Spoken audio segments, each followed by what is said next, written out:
Bonjour à toi.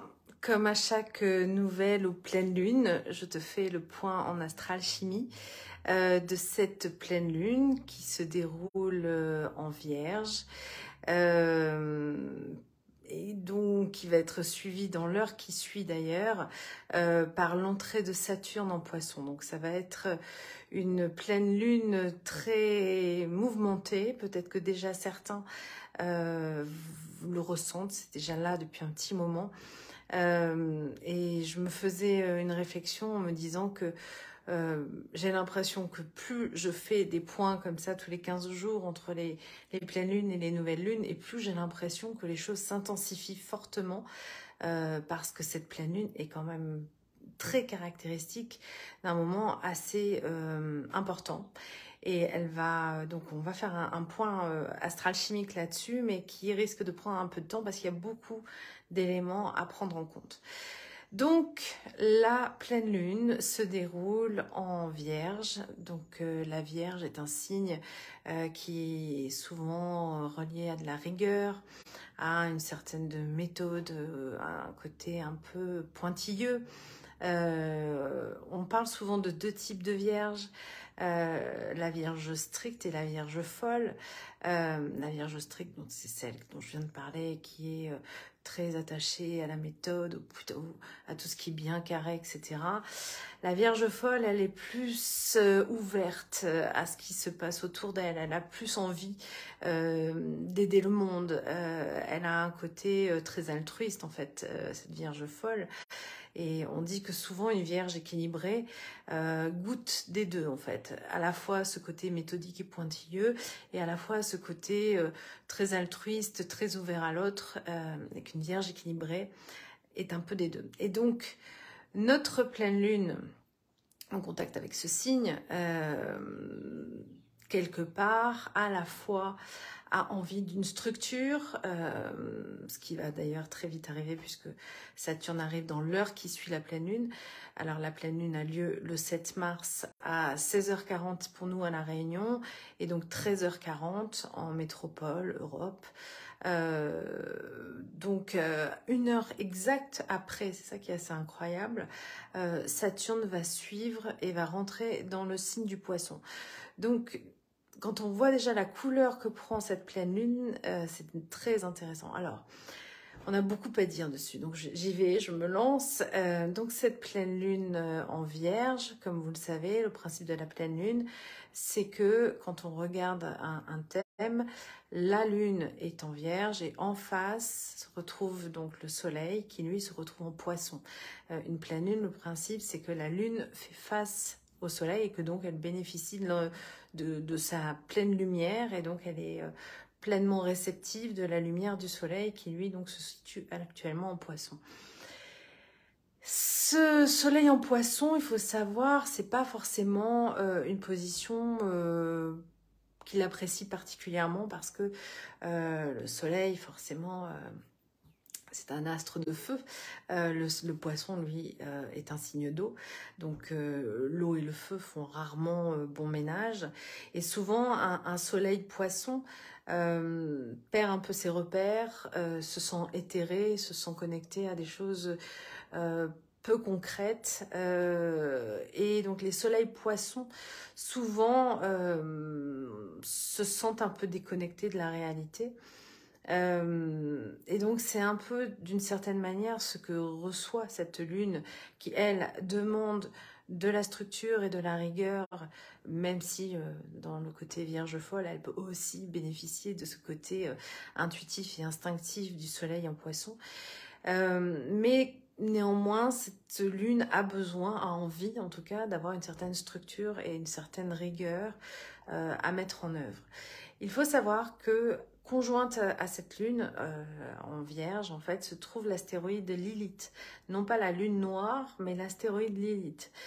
Et déjà, elle colore notre lune parce qu'en fait, cette lune qui, comme vous le savez, en fait, bénéficie juste de la lumière du soleil. La lune n'émet pas de lumière elle-même, donc elle est toujours dans la réceptivité de quelque chose qui nous demande cette structure et cette rigueur. Ben, en fait, déjà, quelque part, est handicapé par cet astéroïde Lilith qui vient en fait lui faire remonter aussi toutes ces angoisses, tout ce qui fonctionne pas bien, tout ce dont elle a peur.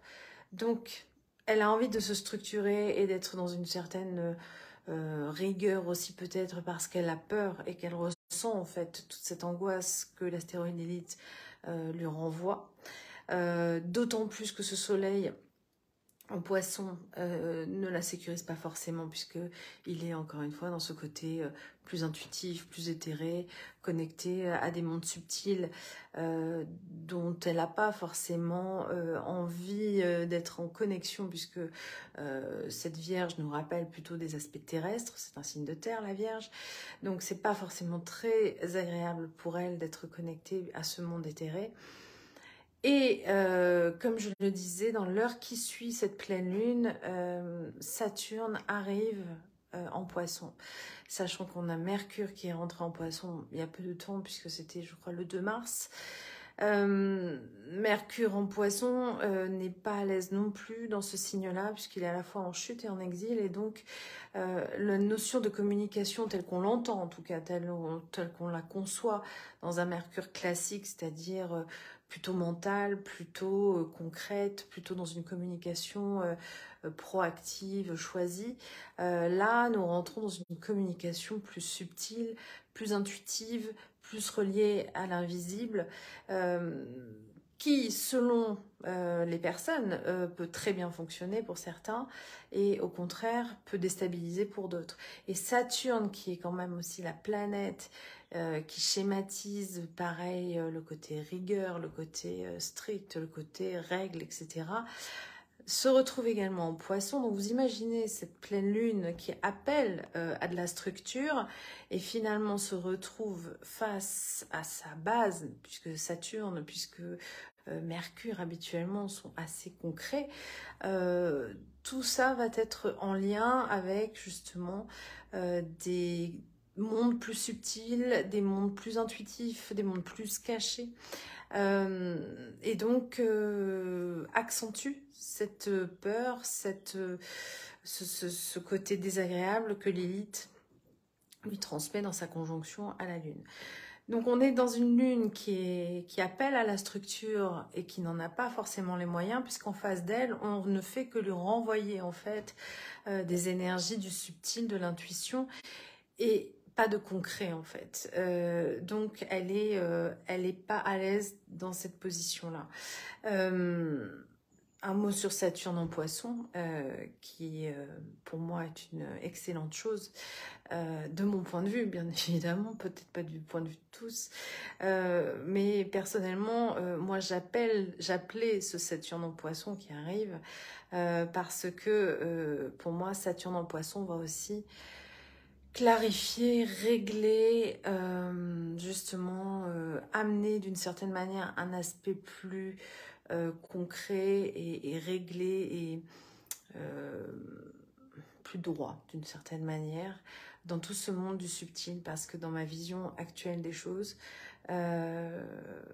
beaucoup de choses, beaucoup de personnes se connectent aussi à ce domaine-là. Et ça part vraiment, à mon sens, dans tous les sens. Et cette arrivée de Saturne en poisson qui vient d'une certaine manière recadrer, remettre les choses en place, remontrer l'essentiel, reverticaliser d'une certaine manière la structure du poisson, pour moi est très juste, et va certainement par contre donner lieu à des rappels à l'ordre de tout ordre, de l'invisible certainement en tout cas, mais aussi des rappels à l'ordre concrets de ceux qui travaillent en lien avec l'invisible, pour restructurer en fait leur fonctionnement, leur manière de voir les choses, pour éviter justement que ça parte, comme c'est à mon sens le cas, n'importe comment, dans tous les sens, que la vision du subtil soit complètement déformée. Et cet appel de Saturne qui arrive quand même pour 2 ans, donc il n'est pas là pour 5 minutes, va à mon sens restructurer aussi toute cette vision de l'intuition, de l'invisible, de tout ce qui tourne autour de ça. donc évidemment de tout ce qui peut toucher à la médiumnité, etc. Enfin, donc il est, à mon sens, il était nécessaire en tout cas que Saturne revienne faire un peu le tri et repose des règles et des bases dans ce domaine, parce que certainement trop voué à tout et n'importe quoi. Donc en tout cas, c'est son but. Mercure l'accompagne dans cette mission-là, puisqu'il y a tout l'aspect de la communication en lien avec ça aussi. Alors Mercure a un transit beaucoup plus rapide, mais néanmoins vient aussi faire ce cheminement-là. Pour reprendre notre pleine lune, il faut savoir aussi que Mars, la planète Mars qui est actuellement en Gémeaux, se retrouve complètement en carré, c'est-à-dire qu'en fait, elle est d'une certaine manière en dysfonctionnement avec notre pleine lune. Planète Mars, donc en Gémeaux, qui est dans un signe de communication, donc qui est rattaché justement à ce Mercure en Poisson. Et qui, lui, Mars est toujours attaché à une certaine énergie, mais à une certaine forme de violence aussi, hein.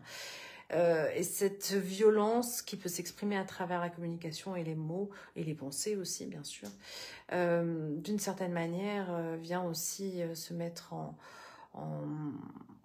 alors, opposition, c'est pas l'aspect, hein, c'est en opposition dans la vision à ce que cherche justement cette structure Lune-Soleil.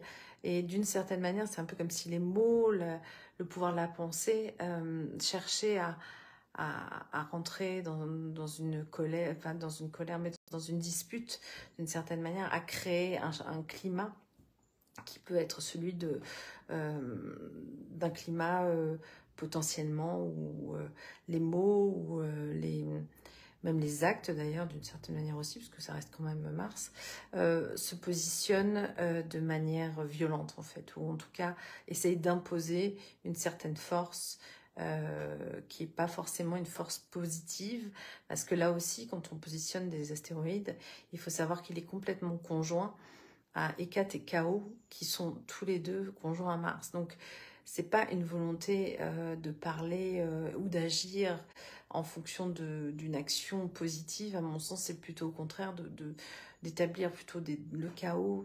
Hécate, ça reste la lune noire, entre guillemets, enfin en tout cas une vision de la déesse Hécate qui incarne une sorte de lune noire elle-même aussi. Et qui vient avec le chaos forcément mettre en place peut-être des actions plus noires, plus controversées, on va le dire ça comme ça, qui en tout cas viennent chercher d'une certaine manière la dispute, la bagarre. En fait, il y a vraiment cette notion-là. Alors c'est vrai que je crois que le 7 mars, c'est le jour de la grève générale, donc il n'y a aussi pas de hasard finalement là-dessus. Mais cette grève risque de prendre des tournures vindicatives, clairement, parce que Mars, étant dans cette posture-là, a décidé de mener la vie dure aussi à ce manque de structure finalement, ou à cette recherche de structure qui se positionne difficilement en tout cas. Entre cette pleine lune là avec à la fois ce soleil qui est plutôt éthéré et cette lune qui recherche une structure sans pouvoir vraiment l'obtenir en parallèle. Et ce qui me fait dire ça aussi, c'est qu'on a un stellium en bélier, c'est-à-dire un groupe d'étoiles, enfin un groupe de planètes plutôt, pardon, un groupe de planètes, Stellium, Stella, Stellaire, etc., qui m'a perdu. Puisqu'en fait, il y a peu de jours, il y a une conjonction Vénus-Jupiter qui était là. Vénus en bélier, c'est pas son lieu de prédilection non plus. Et Chiron, en fait, joue les arbitres. Chiron, c'est le guérisseur blessé, c'est celui aussi qui vient, d'une certaine manière, montrer les blessures pour les résoudre. Donc, c'est pas forcément en soi un problème, mais c'est que il vient appuyer là où ça fait mal. Et cette conjonction, du coup, en bélier, vient aussi rappeler quelque part ce qui ne fonctionne plus dans cette violence, dans cette manière d'être qui peut avoir une apparence malgré tout plutôt positive, puisque on a Jupiter qui peut avoir qui peut donner cette apparence-là, mais finalement qui montre que c'est une posture, c'est pas une réalité, puisque Vénus en Bélier est en chute et que donc elle, avec en plus Chiron à côté qui l'accompagne là-dedans, clairement c'est une position qui n'est pas du tout tenable et qui finalement montre plutôt les défauts que les qualités. Donc on est dans un contexte quand même très très particulier en ce moment, bouillonnant, d'une certaine manière avec un potentiel de violence avec ce Mars en carré à cette pleine lune. Et surtout derrière ce besoin de structure relié à l'invisible qui est en train de se mettre en place pour reverticaliser certainement les choses, mais avec une structure plus carrée, plus cohérente aussi.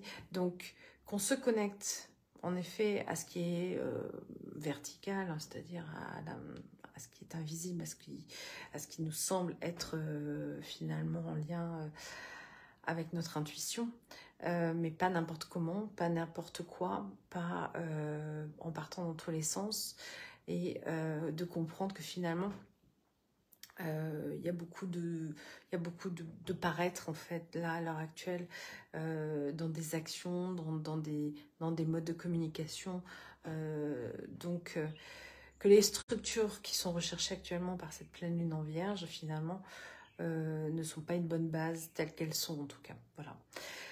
Ce fut une longue astral chimie, mais je pense qu'elle méritait cela.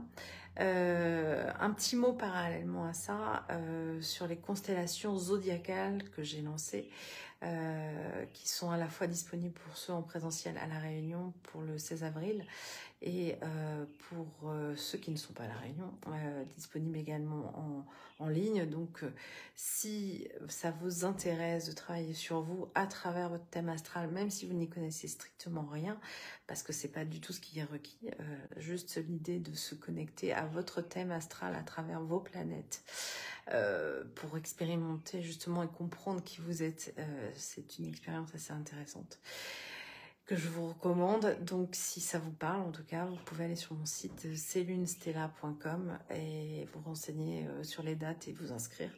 Pour les personnes à La Réunion, il reste plus que 3 places. Certes, ça y est, les inscriptions ont déjà commencé. Donc je vous invite à pouvoir vous aussi explorer votre thème natal grâce à cette connexion, parce que je trouve que c'est extrêmement intéressant en tout cas. Bonne pleine lune à vous, qui risque de remuer encore une fois. J'ai l'impression que vraiment on monte en puissance à chaque fois. Donc on verra la nouvelle lune prochaine, dans 15 jours, comment les choses évoluent. Mais d'ici là, à très bientôt. Au revoir.